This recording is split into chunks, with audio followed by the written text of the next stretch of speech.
ചെമ്പനിപ്പോ സീരിയലിന്റെ ഇനി വരാൻ വേണ്ടി പോകുന്ന ഒരു അപ്കമിംഗ് എപ്പിസോഡിന്റെ റിവ്യൂ വിശേഷമാണ് കേട്ടോ പറയുന്നത്. ഇന്നലെ നമ്മൾ പറഞ്ഞിരിക്കുന്ന എപ്പിസോഡിന്റെ കണ്ടിന്യൂഷൻ ആണ് കേട്ടോ വീഡിയോ. എല്ലാവരും ഒന്ന് ലൈക്ക് ചെയ്ത് ഹൈപ്പ് ചെയ്ത് കാണാൻ വേണ്ടി ശ്രമിക്കണേ. നവീൻ ജയിലിൽ നിന്ന് ഇറങ്ങിയതിനു ശേഷം ശ്രുതിയുടെ അടുത്ത് വീണ്ടും പണം ചോദിക്കുകയാണല്ലോ. അങ്ങനെ നവീനെ ഇനി ഒതുക്കാൻ വേണ്ടിയിട്ട് പറ്റുന്നത് ആന്റണിക്ക് മാത്രമാണെന്നുള്ള കാര്യം മനസ്സിലാക്കിക്കൊണ്ട് ആന്റണിയെ കാണാൻ വേണ്ടിയിട്ട് ശ്രുതി വരുന്നുണ്ട്. അതേസമയമാണ് ശരത്തും ആന്റണിയുമായിട്ട് അടിയുണ്ടാകുന്നത്. രേവതിയെ പിടിച്ചു തള്ളിയല്ലോ, അതിന്റെ പേരിൽ രേവതിക്ക് പരിക്ക് പറ്റിയിട്ടുണ്ട്. എത്രയാണെന്നുണ്ടെങ്കിലും സ്വന്തം ചേച്ചിയെ ഉപദ്രവിച്ചു കഴിഞ്ഞു കഴിഞ്ഞാൽ ഒരു അനിയനും പൊറുക്കാൻ വേണ്ടി പറ്റില്ലല്ലോ. അങ്ങനെ ആ പേരില് ശരത്തും അതുപോലെ ആന്റണിയും തമ്മിൽ അടിയായി നിൽക്കുന്ന സമയം എല്ലാം ഒരേ സമയത്താണ് വരുന്നത്. ആന്റണിക്ക് കൈയൊക്കെ നല്ല വേദനയുണ്ട്, സച്ചി പിടിച്ച് തിരിച്ചിട്ടുണ്ടായിരുന്നല്ലോ. പക്ഷെ ഡോക്ടറെ അടുത്ത് പോയി കഴിഞ്ഞു കഴിഞ്ഞാല് തന്റെ മാനമാണല്ലോ പോവുക, അതുകൊണ്ട് തന്നെ ഡോക്ടറെ അടുത്ത് പോകണ്ട എന്നൊക്കെ പറഞ്ഞിരിക്കുമ്പോഴാണ് ശ്രുതി അങ്ങോട്ടേക്ക് കയറി വരുന്നത്. എനിക്ക് ആന്റണിയെ കൊണ്ട് ഒരു ഹെൽപ്പ് വേണമെന്ന് പറയുകയാണെ, എത്രയാണ് വേണ്ടതെന്നുള്ള കാര്യം ചോദിച്ചോളാൻ വേണ്ടിയിട്ട് ആന്റണി പറയുന്ന സമയത്ത് എനിക്ക് പണമല്ല വേണ്ടത്. അന്ന് ജയിലിലേക്ക് അയച്ചിട്ടില്ലായിരുന്നു നവീൻ, അവൻ പുറത്തിറങ്ങിയിട്ടുണ്ട്. അവൻ പുറത്തിറങ്ങിയോ എങ്ങനെയെന്ന് ആന്റണി ചോദിക്കുമ്പോൾ അതൊന്നും എനിക്കറിയില്ല. എന്തായാലും അവൻ പുറത്തിറങ്ങിയിട്ടുണ്ട്. വീണ്ടും പണം ചോദിച്ചിട്ട് എന്നെ ഡിസ്റ്റർബ് ചെയ്യാൻ വേണ്ടി തുടങ്ങി. പണം തരാൻ വേണ്ടി പറ്റില്ല എന്നുള്ള കാര്യം അവന്റെ അടുത്ത് പറഞ്ഞൂടായിരുന്നോ? അവൻ എന്നെ ബ്ലാക്ക്മെയിൽ ചെയ്യുന്നുണ്ട്. അറിയാത്തതുകൊണ്ട് ചോദിക്കാണ്, അവൻ എന്ത് പറഞ്ഞിട്ടാണ് നിങ്ങളെ ബ്ലാക്ക്മെയിൽ ചെയ്യുന്നത്? അതിനെന്തായാലും ഒരു കാരണം ഉണ്ടാവുമല്ലോ. പിന്നെ നിങ്ങൾ ഭയപ്പെടുന്നുണ്ടെന്നുണ്ടെങ്കിൽ ഉറപ്പായിട്ടും നിങ്ങളുടെ മേൽ തെറ്റും ഉണ്ടാകും അല്ലേ എന്ന് ആന്റണി ചോദിക്കുമ്പോൾ ശ്രുതി തിരിച്ച് അതിനെക്കുറിച്ച് ഈ പറഞ്ഞിട്ട് നിങ്ങൾ എന്താ ചെയ്യാൻ വേണ്ടി പോകുന്നത്? ഇപ്പൊ ഞാൻ എന്താ ചെയ്യേണ്ടത്? ആദ്യമൊക്കെ ചെറിയ എമൗണ്ട് ഒക്കെ ചോദിച്ചിട്ടായിരുന്നു എന്നെ വരട്ടിക്കൊണ്ടിരുന്നത്. എന്നാ ഇപ്പോ വലിയ എമൗണ്ട് ചോദിക്കുന്നു. അത്രയും പണം എന്റെ കയ്യിലില്ല. ഇവനെ ഇങ്ങനെ വിട്ടു കഴിഞ്ഞു കഴിഞ്ഞാൽ എന്റെ ലൈഫിൽ അത് വലിയ പ്രശ്നമാകും. അങ്ങനെ ഒരിക്കലും സംഭവിക്കാൻ വേണ്ടി പാടില്ല. അതുകൊണ്ട് തന്നെ അവൻ എന്തെങ്കിലും ചെയ്യണം. ഈ ഒരു ഹെൽപ്പ് മാത്രം എനിക്ക് വേണ്ടിയിട്ട് നിങ്ങൾ ചെയ്തു തരണം. ശ്രുതി ആന്റണിയുടെ അടുത്ത് ആ ഹെൽപ്പ് ചോദിക്കുന്ന സമയത്ത് സച്ചി തന്നെ അടിച്ച ആ ഒരു സീനാണ് കേട്ടോ നമ്മുടെ ആന്റണിയുടെ മനസ്സിലേക്ക് കയറി വരുന്നത്. ഈ ഒരു കാര്യം ചെയ്യാൻ വേണ്ടിയിട്ട് പണം വേണമെങ്കിൽ അതും ഞാൻ തരാ എന്ന് ശ്രുതി പറയുന്നുണ്ടേ. ഇത് കേട്ട ആന്റണി, വേണ്ട, പണമൊന്നും വേണ്ട, കാരണം നിങ്ങൾ ഞങ്ങളുടെ കസ്റ്റമർ ആയി കഴിഞ്ഞല്ലോ, അതുകൊണ്ട് തന്നെ നിങ്ങളെടുത്ത് പണം ഞങ്ങൾ മേടിക്കില്ല. അവൻ ഇനി എന്തായാലും നിങ്ങളുടെ പരിസരത്ത് പോലും വരാതിരിക്കാനുള്ള കാര്യങ്ങൾ ഞാൻ ചെയ്തോളാം. പക്ഷെ ഇങ്ങനെ ഒരു ഹെൽപ്പ് ഞാൻ നിനക്ക് ചെയ്തു തരുന്ന സമയത്ത് നീ എനിക്ക് വേറൊരു ഹെൽപ്പ് ചെയ്തു തരണം. എന്നെ കൊണ്ട് നിങ്ങൾക്ക് എന്ത് ഹെൽപ്പ് ചെയ്യാൻ വേണ്ടി പറ്റുമോ അതൊക്കെ പറ്റും നിങ്ങൾക്ക്. നിങ്ങളുടെ വീട്ടിലുള്ള ഒരു സാധനം എനിക്ക് വേണം. എന്ത് സാധനം? സച്ചി നിങ്ങളുടെ ഭർത്താവിന്റെ അനിയനല്ല, അത് നിങ്ങൾക്ക് എങ്ങനെ അറിയാമെന്ന് ശ്രുതി ചോദിക്കുകയാണ്. എല്ലാം ശരത്ത് പറഞ്ഞിട്ടുണ്ട്. ശരി, എന്റെ വീട്ടിൽ നിന്ന് നിങ്ങൾക്ക് എന്ത് ഹെൽപ്പാ വേണ്ടത്? കുറച്ച് മാസങ്ങൾക്ക് മുമ്പ് നിങ്ങളുടെ അമ്മായിമ്മയുടെ കയ്യിൽ നിന്ന് കുറച്ച് പണം മോഷണം പോയിട്ടില്ലായിരുന്നോ? ആ, ഓർമ്മയുണ്ട്. അവര് റോഡിൽ പോയിക്കൊണ്ടിരിക്കുന്ന സമയത്ത് ആരോ വന്ന് മോഷ്ടിച്ചു എന്നുള്ള കാര്യമാണ് പറഞ്ഞത്. ആ മോഷ്ടാവ് ആരാന്നുള്ള കാര്യം അറിയോ? ഏതോ ഒരു കള്ളനല്ലേ? അങ്ങനെ ഏതോ ഒരു കള്ളനല്ല, അവൻ രേവതിയുടെ അനിയൻ ശരത്താണ്. നിങ്ങൾ പറയുന്നത് സത്യമാണോ എന്ന് ശ്രുതി ചോദിക്കുന്നുണ്ടേ. അവൻ എന്നൊരു ദിവസം നിങ്ങളുടെ വീട്ടിലേക്ക് വന്ന സമയത്ത് അവന്റെ മേലെ കള്ളൻ എന്നുള്ള കാര്യം മുദ്ര കുത്തിയിട്ടില്ലായിരുന്നോ നിങ്ങളുടെ അമ്മായിമ്മ? ആ, ചെയ്തിട്ടുണ്ടായിരുന്നു എന്ന് ശ്രുതി പറയണേ. അതിന് പകരമായിട്ടാണ് അവൻ ഇങ്ങനെ ചെയ്തത്. ഓ, അവനാണോ ഇത് ചെയ്തത്? പക്ഷെ ഇത് സത്യമാണെന്നുള്ള കാര്യം ഞാൻ എങ്ങനെ വിശ്വസിക്കാന്ന് ചോദിക്കുന്നുണ്ട്. ഇത് തന്നെയാണ് സത്യം. ഇതിനെക്കുറിച്ച് സച്ചിക്കും അറിയാം. സച്ചിക്ക് അറിയോ എന്നുള്ള കാര്യം ചോദിക്കുമ്പോൾ ആ സത്യം അറിഞ്ഞ സമയത്താണ് സച്ചി ശരത്തിന്റെ കൈ ഒടിച്ചത്. ഓ, ഇപ്പോഴാണ് എനിക്ക് കാര്യങ്ങളെല്ലാം മനസ്സിലാവുന്നത്. ശരി, ഇപ്പോ ഞാൻ എന്താ ചെയ്യേണ്ടത്? നിങ്ങളിപ്പോ പറഞ്ഞ ആളുണ്ടല്ലോ, അവൻ നിങ്ങളുടെ ഭാഗത്തേക്ക് വരാതെ ഞാൻ നോക്കിക്കോളാം. എന്നാ ശരത്ത് നിങ്ങളുടെ അമ്മായിമ്മയുടെ പണം മോഷ്ടിക്കുന്നത് ഒരു CCTV ദൃശ്യങ്ങളുണ്ട്, അതിന് തെളിവായിട്ട് വീഡിയോ എന്ന് ചോദിക്കുമ്പോ അതെ, അത് ഒരു സ്ഥലത്തുണ്ട്, അതെടുത്തിട്ട് പുറത്ത് റിലീസ് ചെയ്യണം. ആ വീഡിയോ നിങ്ങളുടെ വീട്ടിലുണ്ട് സച്ചിയുടെ മൊബൈലിനകത്ത്, അത് നിങ്ങൾ എടുത്തിട്ട് റിലീസ് ചെയ്യണം. ഇത്ര നാൾ ചെയ്യാതെ എന്തിനാണ് ഇപ്പോ ഈ കാര്യം ചെയ്യുന്നതെന്ന് ശ്രുതി ചോദിക്കുമ്പോ നിങ്ങളുടെ ബ്ലാക്ക്മെയിൽ ചെയ്യുന്ന ആള് എന്തിനാ ചെയ്യുന്നെന്നുള്ള കാര്യം എന്റെ അടുത്ത് ചോദിക്കരുതെന്ന് നീ പറഞ്ഞില്ലേ? അതുപോലെ തന്നെ ഇതിലും നീയും ചോദ്യം ചെയ്യണ്ട. ഞാൻ പറഞ്ഞ കാര്യം നിങ്ങൾ ചെയ്യുകയാണെന്നുണ്ടെങ്കിൽ നിങ്ങൾ പറഞ്ഞതുപോലെ തന്നെ അവൻ നിങ്ങളുടെ പരിസരത്ത് പോലും വരാതെ കാര്യങ്ങൾ ഞാൻ ചെയ്തോളാം. ഇപ്പോ എന്ത് പറയുന്നു? അതിന് ഓക്കെ പറയാണ് കേട്ടോ ശ്രുതി. അത് കഴിഞ്ഞ് രാത്രിയിൽ വർക്ക് കഴിഞ്ഞിട്ട് വരുവാണ് കേട്ടോ വർഷയും ശ്രീകാന്തും. വർഷ വന്ന ഉടനെ തന്നെ എന്നെ ഒരുപാട് നേരം നീ വെയിറ്റ് ചെയ്യിപ്പിച്ചു അല്ലേന്ന് ചോദിക്കുകയാണ്. ഞാനതിന് എത്ര തവണയാണ് വർഷം നിന്റെ അടുത്ത് സോറി പറയേണ്ടത്? നീതു മാഡമായിട്ട് എനിക്ക് മീറ്റിംഗ് ഉണ്ടായിരുന്നു. അവര് വലിയ ബോസ് ആണെന്നുള്ള കാര്യം തെളിയിക്കാണോ? എപ്പോ നോക്കി കഴിഞ്ഞു കഴിഞ്ഞാലും മീറ്റിംഗ്, വർക്ക് ടൈം കഴിഞ്ഞു കഴിഞ്ഞാലും വീടാതെ അവിടെ പിടിച്ചു നിർത്തുന്നു. വർക്കും ഉണ്ടായിരുന്നു വർഷം. നീ ചിലപ്പോഴൊക്കെ ഡബിംഗ് ഒക്കെ കഴിഞ്ഞിട്ട് ലേറ്റ് ആയിട്ടല്ലേ വരാറ്? നീ വെറുതെ ചുമ്മാ ഓരോന്ന് പറഞ്ഞിട്ട് ഒപ്പിച്ച് കൂട്ടണ്ട ശ്രീകാന്ത് എന്ന് പറഞ്ഞിട്ട് ദേഷ്യം പിടിച്ചിട്ടാണ് വർഷം മുറിയിലേക്ക് പോകുന്നത്. പോകുന്ന വഴിയിലാണ് കേട്ടോ നമ്മുടെ രേവതിയുടെ തലയിൽ കെട്ട് കാണുന്നത്. രേവതി ചേച്ചി എന്ത് പറ്റിയെന്ന് ചോദിച്ചിട്ട് വർഷ വേഗം അരികിലേക്ക് ചെല്ലുന്നുണ്ട്. ശ്രീകാന്തും പുറകെ തന്നെ ചെല്ലുന്നുണ്ട് കേട്ടോ. ചേച്ചി എന്താ ചേച്ചിയുടെ തലയിൽ ഇത്രയും വലിയ കെട്ടൊക്കെ കെട്ടിയിരിക്കുന്നത്? ഇല്ല, അത് പ്രത്യേകിച്ചൊന്നുമില്ല ചേച്ചി, എന്താ ഒന്നുമില്ല എന്ന് പറയുന്നത്. എന്നിട്ട് എന്താ തലയിൽ ഇത്രയും വലിയ കെട്ടൊക്കെ കെട്ടിയിരിക്കുന്നത്? അത് ചെറുതായിട്ട് ഒന്ന് തട്ടിയതാണ്.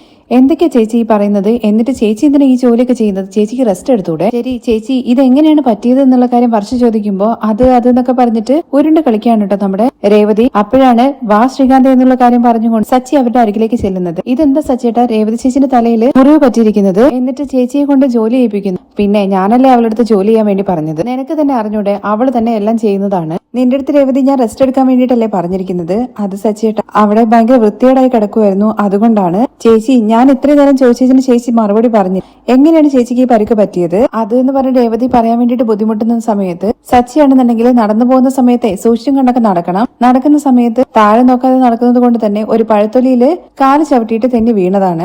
സച്ചി ഈ പറയുന്ന കാര്യം കേട്ടുകൊണ്ടാണ് ഉള്ളിലേക്ക് രവി വരുന്നത്. കാരണം രവിയുടെ അടുത്ത് മറ്റൊരു കാര്യമാണല്ലോ പറഞ്ഞിരിക്കുന്നത്. പഴത്തിന്റെ തൊലി എന്ന് പറയുന്നത് ഡോർമാറ്റ് ഒന്നുമല്ലല്ലോ, വൃത്തിയാക്കാൻ വേണ്ടിയിട്ട് അതിനൊരു വഴുക്കലുണ്ട്, അതുകൊണ്ടാണ് തെന്നി വീണത്. ഇത് കേട്ട് വന്ന രവിയാണെന്നുണ്ടെങ്കിൽ എന്താണ് നീ പറഞ്ഞത്? പഴത്തിന്റെ തൊലി വഴുക്കിയെന്നോ? അതെ അച്ഛ, ഞാൻ ചോദിച്ച സമയത്ത് നീ പറഞ്ഞത് വണ്ടി ഓടിച്ചപ്പോ വീണു എന്നുള്ള കാര്യമല്ലേ? അങ്ങനെയാണോ അച്ഛ പറഞ്ഞതെന്ന് ചോദിച്ചിട്ട് സച്ചി ഇങ്ങനെ അരികിലേക്ക് ചെല്ലുന്നുണ്ട്. അങ്ങനെ തന്നെയാണ് നീ പറഞ്ഞത്. രേവതി വണ്ടി ഓടിക്കുന്ന സമയത്ത് വേറൊരു വണ്ടി എതിരെ വന്നിട്ട് തട്ടി അവള് താഴെ വീണിട്ടാണ് തലയ്ക്ക് അടി പറ്റിയെന്നുള്ള കാര്യമാണ് നീ എന്റെ അടുത്ത് പറഞ്ഞത്. അത്രയും ഡീറ്റെയിൽ ആയിട്ട് അച്ഛൻ ഞാൻ പറഞ്ഞെന്ന് ചോദിക്കുമ്പോ എടാ നീ ഇപ്പൊ പറയുന്നത് എന്താണ്? പഴത്തിന്റെ തൊലി ചവിട്ടിയിട്ടാണ് അവള് വീണതെന്ന്. ഇതില് ഏതാടാ നടന്നത്? അച്ഛ ഏത് വേണമെങ്കിലും എടുക്കാം. ഇതെന്താ സച്ചേട്ടാ ബൊഫേല് ഭക്ഷണം കഴിക്കാണോ? ഇതെടുത്തില്ലെങ്കിൽ അതെടുക്കാൻ വേണ്ടിയിട്ട്? ചേച്ചിക്ക് എന്താ പറ്റിയെന്നുള്ള കാര്യം പറ സച്ചേട്ടാ. അത് രണ്ടിലും ആദ്യം എന്നൊക്കെ പറഞ്ഞ് ഉരുണ്ട് കളിക്കുമ്പോ ശ്രീകാന്തെ അല്ലെങ്കിലും ഇവൻ മനുഷ്യനെ കുഴപ്പിക്കുള്ളൂ. രേവതി നീ പറ എന്താ നടന്നതെന്ന്. അച്ഛ താഴെ വഴിക്ക് വീണിട്ട് തലയിൽ അടിപെട്ടതാന്ന് പറയാണേ. അതൊക്കെ വീണു എന്നുള്ള സത്യം തന്നെ, പക്ഷെ എങ്ങനെയാണ് വീണത്? രണ്ടും ആണെന്ന് പറയാണ്. ഇത് കേട്ട് രവി ചോദിക്കുന്നുണ്ട്, രേവതി നീ എന്താ ഈ പറയുന്നത്? ഇരിക്കുന്ന സമയത്ത് രേവതിയും കള്ളം തന്നെയാണ് കേട്ടോ പറയുന്നത്. അച്ഛൻ ഞാൻ വണ്ടിയിൽ പോയിക്കൊണ്ടിരിക്കുന്ന സമയത്ത് എതിരെ വേറൊരു വണ്ടി വന്നു. അങ്ങനെ ഉടനെ തന്നെ ഞാൻ നിർത്തിയതാണ്. കാലെടുത്ത് വെച്ചത് പഴത്തൊലിയിലായി പോയി, അങ്ങനെ സ്ലിപ്പായിട്ട് വീണു പോയി എന്ന് പറയാണ്. ഇത്രയും വലിയ സ്റ്റോറിയാണോ പറയുന്നത്? എന്തൊക്കെയാണെന്നുണ്ടെങ്കിലും രേവതി ചേച്ചി കുറച്ച് കെയർഫുൾ ആയിട്ട് ഇരിക്കണ്ടേ? തലയ്ക്ക് ഇങ്ങനെ അടി പറ്റുന്നതൊക്കെ ഭയങ്കര റിസ്ക് ആയിട്ടുള്ള കാര്യമാണ്. ചേച്ചി വല്ല സ്കാനിങ്ങോ മറ്റോ എടുത്തിട്ടുണ്ടായിരുന്നോ എന്ന് ശ്രീകാന്ത് ചോദിക്കുമ്പോൾ എടാ അതെല്ലാം എടുത്തടാ. എടാ ചെറിയൊരു മുറിവ് പറ്റിയ തന്നെ നാട്ടിലുള്ള എല്ലാ ടെസ്റ്റും ഡോക്ടർമാർ എടുപ്പിക്കും. ഇവളുടെ തലയൊക്കെ നന്നായിട്ട് ടെസ്റ്റ് എടുത്തതിന് ശേഷം ഇവളുടെ തലയിൽ ഒന്നുമില്ല എന്നുള്ള കാര്യം പറഞ്ഞു. ഇത് കേട്ട് രേവതി വയ്ക്കുന്നുണ്ട്, എന്താ നിങ്ങൾ പറഞ്ഞത്? അല്ല നിനക്ക് അടി കൊണ്ടതിനാല് പ്രത്യേകിച്ച് പ്രശ്നമൊന്നും ഇല്ല എന്നുള്ള കാര്യമാണ് പറഞ്ഞത്. രേവതി നീ എന്തായാലും ഇന്ന് ജോലിയൊന്നും ചെയ്യണ്ട, അവളെ കൊണ്ട് ജോലി ചെയ്യിപ്പിക്കണ്ട, പോയിട്ട് റെസ്റ്റ് എടുക്കുക രേവതി എന്ന് പറഞ്ഞിട്ട് രവിയുടെ ഫോണിലേക്ക് ഒരു കോൾ വരുന്നത് കൊണ്ട് തന്നെ പുറത്തേക്ക് അങ്ങ് പോവാണ്. രവി അങ്ങ് പുറത്തേക്ക് പോകുന്ന സമയത്ത് വാ ചന്ദ്ര എന്ന് പറഞ്ഞ് വിളിക്കുന്നുണ്ട്. ഇവർ രണ്ടുപേരും നല്ല സ്നേഹത്തിലാണല്ലോ സംസാരിക്കുന്നത്. ഇങ്ങനെ തലയ്ക്ക് അടി പറ്റി എന്നുള്ള കാര്യം പറഞ്ഞിട്ട് ഇവിടെ ജോലി എടുപ്പിക്കാതിരിക്കാൻ വേണ്ടിയിട്ടുള്ള പരിപാടിയായിരിക്കുമല്ലോ ചെയ്തു വെച്ചിരിക്കുന്നത്. പിന്നെ എനിക്ക് നിങ്ങൾക്ക് ജോലി എടുത്തതല്ലേ പണി, എനിക്ക് എന്തെങ്കിലും പറ്റിയാലും നിനക്ക് എന്താ പ്രശ്നം? നിന്റെ അടുത്ത് ആരെങ്കിലും വന്ന് നോക്കാൻ വേണ്ടി പറഞ്ഞു. അങ്ങനെ ഇവർ തമ്മിൽ അടി ഉണ്ടാക്കുന്നത് കേട്ടുകൊണ്ടാണ് അങ്ങോട്ടേക്ക് ചന്ദ്ര കയറി വരുന്നത്. നിങ്ങൾക്ക് ശരിക്കും അടിപെട്ടിട്ടുണ്ടോ അതോ അഭിനയിക്കാണോ എന്നുള്ള കാര്യം നിങ്ങൾക്ക് എനിക്കെങ്ങനെ അറിയാന്നൊക്കെ ചോദിക്കുന്നുണ്ട്. പക്ഷേ നീ പറഞ്ഞത് കറക്റ്റ് ആണ്. ഇവിടെയുള്ള ചിലരൊക്കെ ഉണ്ടല്ലോ ഭയങ്കര നടിക്കുന്ന ആൾക്കാരാണ്. വലിയ വലിയ അവാർഡ് മേടിക്കാനുള്ള ആ ഒരു രീതിയിലൊക്കെ ഇവർ അഭിനയിക്കും. അതൊന്നും ആരും പറഞ്ഞു കൊടുക്കേണ്ട കാര്യമില്ല. ഇത് കേട്ട സച്ചി പറയുന്നുണ്ട്, രേവതി നീ കേട്ടില്ലേ, നീ വലിയ അഭിനേത്രി എന്നുള്ള കാര്യം അമ്മ തന്നെ പറഞ്ഞു. ഇനി ഇതിൽ കൂടുതൽ ആരും നിന്നെ പ്രോത്സാഹിപ്പിക്കേണ്ട കാര്യമില്ല. എന്താ സച്ചിയേട്ടാ സച്ചിയേട്ടനും ഇങ്ങനെ തന്നെ പറയുന്നത്? ഇത് നോക്ക് രേവതി, ഒരു കാര്യത്തില് പ്രവൃത്തി പരിചയം കൂടുതലുള്ള ആൾക്കാർക്ക് ആരംഭത്തിൽ തുടങ്ങുന്ന ആൾക്കാരെ പ്രോത്സാഹിപ്പിക്കുമ്പോൾ നമുക്ക് പ്രത്യേക ഒരു സന്തോഷം കിട്ടില്ലേ? ഇപ്പൊ നടിക്കുന്നതില് ഡോക്ടറേറ്റ് എടുത്ത ആൾക്കാര് നിന്നെ പ്രോത്സാഹിക്കുമ്പോ അത് ഒരു വലിയ കാര്യം തന്നെയല്ലേ രേവതി? ഇത് കേട്ടിട്ട് ശ്രീകാന്തിനും വർഷയ്ക്കും ചിരി വരുന്നുണ്ടേ. പക്ഷെ ഒന്നും മിണ്ടാനും ചിരിക്കാനും പറ്റില്ലല്ലോ. ഇവർ തമ്മിൽ അടിയാണെന്നാണല്ലോ ചന്ദ്രയുടെ ഭാവം. അതുകൊണ്ട് മിണ്ടാതെ അങ്ങനെ നിൽക്കുവാണ്. നീ എന്താടാ പറയുന്നത്? ഞാന് അഭിനയിക്കുകയാണ് എന്നാണോ? നമ്മളെല്ലാവരും അഭിനേത്രികളാണ്. ലോകമേ ഒരു നാടക വേദി പോലെയാണ്. ഓരോരുത്തരും മാറി മാറി അഭിനയിച്ചുകൊണ്ടേയിരിക്കുന്നു. ഒരു കഥയിൽ എഴുതിയിട്ടുണ്ടെന്നുള്ള കാര്യം സച്ചി പറയുന്നത് കേട്ട ഉടനെ തന്നെ അത് ഷേക്സ്പിയർ എഴുതിയതാണ്. അതാരാണ്? നിന്റെ സ്വന്തക്കാരാണോ എന്നുള്ള കാര്യം സച്ചി ചോദിക്കുന്നുണ്ട്. അതെ എന്റെ അച്ഛനാണെന്ന് പറയാണ് വർഷ. നീ ഒന്ന് മിണ്ടാതിരിക്കും വർഷ. അത് ഒരു റൈറ്ററാണ് സച്ചേട്ടാ. ആരെങ്കിലും ഒക്കെ ആവട്ടെടാ, എന്തായാലും നമ്മുടെ അമ്മയുടെ അത്രയൊന്നും അഭിനയിക്കാൻ ഇവിടെ ആർക്കും പറ്റില്ല. അവര് പറഞ്ഞു കഴിഞ്ഞാലും നമ്മളത് അംഗീകരിക്കണം. എന്താ രേവതി കറക്റ്റ് അല്ലെന്ന് ചോദിക്കുമ്പോഴേക്കും ചന്ദ്രയാണെങ്കിൽ ദേഷ്യം പിടിച്ചങ്ങ് പോവാണ്. അപ്പോഴാണ് ശ്രുതിയുടെ വരവ്. വന്ന ഉടനെ തന്നെ രേവതിയുടെ തലയിൽ ആ കെട്ട് കാണുന്നുണ്ടല്ലോ. എന്താ പറ്റിയെന്ന് ചോദിക്കുകയാണെ. താഴെ വീണിട്ട് അടി പറ്റിയതാന്ന് പറയാണ്. അത് അത്ര വലിയ മുറിവൊന്നുമല്ല, ചെറിയൊരു മുറിവാണെന്ന് ചന്ദ്ര പറയുന്നുണ്ട്. എന്തായാലും രേവതി ഇപ്പൊ കുഴപ്പമൊന്നുമില്ലല്ലോ എന്ന് ചോദിക്കുമ്പോൾ ഇല്ല എന്ന് പറയാണ്. തുടർന്ന് ആന്റി ഞാൻ അമ്പലത്തിൽ പോയിട്ടുണ്ടായിരുന്നു, ഇതാ പ്രസാദം എന്ന് പറഞ്ഞിട്ട് കൊടുക്കുന്നുണ്ടേ. പ്രസാദമൊക്കെ മേടിച്ച് തൊടുന്ന സമയത്ത് ആന്റി എന്തായാലും ഞാനിന്ന് അമ്പലത്തിൽ പോയത് നന്നായി, നല്ല ദിവസമായിരുന്നു. ഇന്ന് ഞാൻ അവിടെ ഒരു സ്വാമിയെ കണ്ടു. അവര് എല്ലാവരുടെയും ഭാവി ഇങ്ങനെ പറയുന്നുണ്ടായിരുന്നു. ഇപ്പോ ഞങ്ങൾക്ക് നല്ല കാലമാണെന്നുള്ള കാര്യം പറഞ്ഞത്. അല്ലെങ്കിലും നിങ്ങൾക്ക് നല്ല കാലം ആയതുകൊണ്ടാണല്ലോ പുതിയ കടയൊക്കെ വെച്ച് ആരംഭിക്കാൻ വേണ്ടി തുടങ്ങിയതും നല്ല രീതിയിൽ പോയിക്കൊണ്ടിരിക്കുന്നത്. ആന്റി ഞങ്ങളുടെ നല്ല കാലത്തെ കുറിച്ചിട്ടല്ല, ആന്റിയുടെ നല്ല കാലത്തെ കുറിച്ചാണ് പറഞ്ഞത്. ആന്റിക്ക് ഇനി അങ്ങോട്ട് സന്തോഷത്തിന്റെ കാലമാണെന്ന്. ആന്റി നന്നായിരുന്ന മാത്രമല്ല ഈ വീട്ടിലുള്ള ഞങ്ങൾ എല്ലാവരും നന്നായിട്ടിരിക്കും. ശ്രുതി പറഞ്ഞത് കേട്ടിട്ട് സച്ചിക്ക് അത്രയ്ക്കും ദഹിക്കുന്നില്ല കേട്ടോ. കാക്ക പോ കാക്ക പോ പോ പോന്ന് പറഞ്ഞിട്ട് ഇങ്ങനെ ആട്ടുന്നുണ്ട്. എന്താടാ എന്ന് ചന്ദ്ര ചോദിക്കുമ്പോ ഒന്നുമില്ല, കാക്ക വന്ന് ജനലിലിരുന്നു. കാക്കയുടെ ബഹളം ഭയങ്കര സൗണ്ട്, കേൾക്കാൻ വേണ്ടി പറ്റുന്നില്ല. നീ ശ്രുതി അവന്റെ കാര്യമൊന്നും കേൾക്കണ്ട, എനിക്ക് അല്ലെങ്കിലും അറിയായിരുന്നു എന്റെ കാര്യം നല്ലതാണ് എന്നുള്ള കാര്യം. കാരണം എന്റെ ഡാൻസ് ക്ലാസ്സിൽ കുഞ്ഞുങ്ങളൊക്കെ വന്നല്ലോ, അപ്പോഴേ എനിക്ക് തോന്നി എന്റെ സമയം നേരെയായി എന്നുള്ള കാര്യം. എന്റെ ഡാൻസ് ക്ലാസ്സിൽ രണ്ടുപേരും വന്ന് ചേർന്നതിന് ശേഷമാണ് പിന്നെ എല്ലാവരും വരാൻ വേണ്ടി തുടങ്ങിയത്. അതുകൊണ്ട് എന്റെ പേര് ഈ നാട് മുഴുവൻ ഇങ്ങനെ പരന്നത് പോകുന്നൊക്കെ പറയുന്നുണ്ട്. പറന്ന് അങ്ങനെ പോകാണ്ടിരുന്നാ മതി. ചന്ദ്രയെ കുറിച്ചിട്ട് അങ്ങനെ പറയുന്നത് കേൾക്കുമ്പോഴേക്കും രേവതിക്കിട്ട് പണി കൊടുക്കണല്ലോ എന്ന് വിചാരിച്ചു. രേവതി, നിന്റെ കെട്ട് കണ്ടപ്പോഴാണ് എനിക്കൊരു കാര്യം ഓർമ്മ വന്നത്. ഈ വീട്ടിലുള്ള എല്ലാവരെയും കുറിച്ചിട്ട് കാര്യങ്ങൾ അന്വേഷിച്ചിട്ടുണ്ടായിരുന്നു. രേവതിക്ക് എന്തോ ചീത്ത സമയം വരാൻ വേണ്ടി പോകുന്നു എന്നാണ് പറഞ്ഞത്. അതെങ്ങനെ പൗഡർ എടുത്ത് ഒരാളുടെ മുഖം പോലും നോക്കാതെ സ്വാമി ഇങ്ങനെയൊക്കെ പറയുന്നത്? ഓ, ഒരു പക്ഷെ ഇങ്ങനെയായിരിക്കും. നിന്നെ പോലെ ഒരു മരുമകളുള്ളിടത്ത് വേറൊരു മരുമകളുണ്ടെങ്കിൽ അവൾക്ക് ചീത്ത സമയമാണ് സംഭവിക്കാൻ വേണ്ടി പോകുന്നതെന്നായിരിക്കും അല്ലെ പറഞ്ഞത്. സച്ചി, നീ കളിയാക്കിയതെന്നുള്ള കാര്യം എനിക്ക് മനസ്സിലായി. പക്ഷെ രേവതിയുടെ നല്ലതിന് വേണ്ടിയിട്ട് ഞാൻ പറയുന്നത്, പൊതുവെ തലയ്ക്കൊക്കെ ഇങ്ങനെ അടിപെട്ട് കഴിഞ്ഞാൽ അത് ചീത്ത സമയാന്നുള്ള കാര്യം പറയുക. അല്ല പൗഡർ എടുത്തി, നീ എപ്പോഴാണ് പാർലർ ജോലിയൊക്കെ ഒഴിവാക്കിയിട്ട് ജോൾസിന്റെ പണി ഏറ്റെടുത്തത്? തലയിൽ അടിപെട്ട് കഴിഞ്ഞാൽ അങ്ങനെ പറയാന്നുള്ള കാര്യം പറഞ്ഞത് കേൾക്കുമ്പോഴേക്കും വർഷ വന്ന് ചോദിക്കുന്നുണ്ട് കേട്ടോ, അല്ല ശ്രുതി ചേച്ചി, ഈ ജനറേഷനിലും ഇങ്ങനത്തെ കാര്യങ്ങളൊക്കെ ആരെങ്കിലും വിശ്വസിക്കോ? അതും ഏതോ ഒരു സ്വാമി പറഞ്ഞു എന്നുള്ള കാര്യം പറയുന്നു.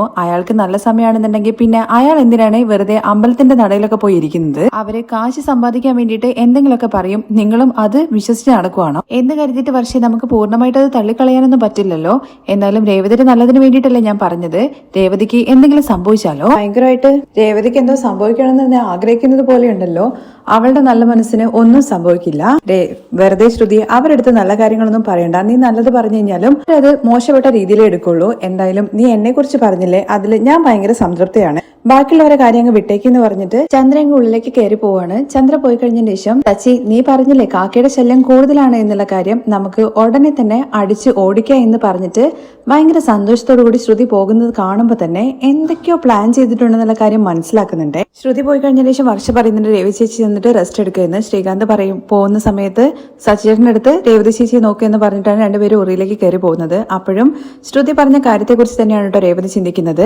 എന്താ സച്ചേട്ടാ, എനിക്ക് മനസ്സിന് വല്ലാത്തൊരു ബുദ്ധിമുട്ട് പോലെ. പിന്നെ അവള് വലിയ ജ്ഞാനിയല്ലേ, പറഞ്ഞ കാര്യങ്ങളൊക്കെ അതുപോലെ നടക്കാൻ വേണ്ടിയിട്ട് ചുമ്മാ വെറുതെ. അല്ല സച്ചേട്ടാ, എനിക്ക് മനസ്സിന് എന്തോ ഒരു വിഷമം പോലെ.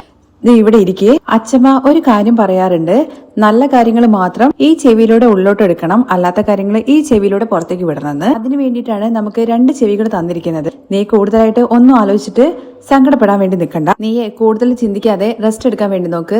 തല വേദന എടുക്കും അല്ലെങ്കിൽ നിനക്ക്. ശരിയെന്ന് രേവതി പറയുന്നുണ്ടെങ്കിൽ, രേവതി നമ്മൾ നല്ലത് വിചാരിച്ചു കഴിഞ്ഞാൽ നമുക്ക് നല്ലത് മാത്രം നടക്കും, അത്രേ ഉള്ളൂ, ഒന്നും സംഭവിക്കില്ല, നീ ഭയപ്പെടണ്ട എന്നൊക്കെ പറഞ്ഞിട്ട് സച്ചി ആശ്വസിപ്പിക്കുന്നു.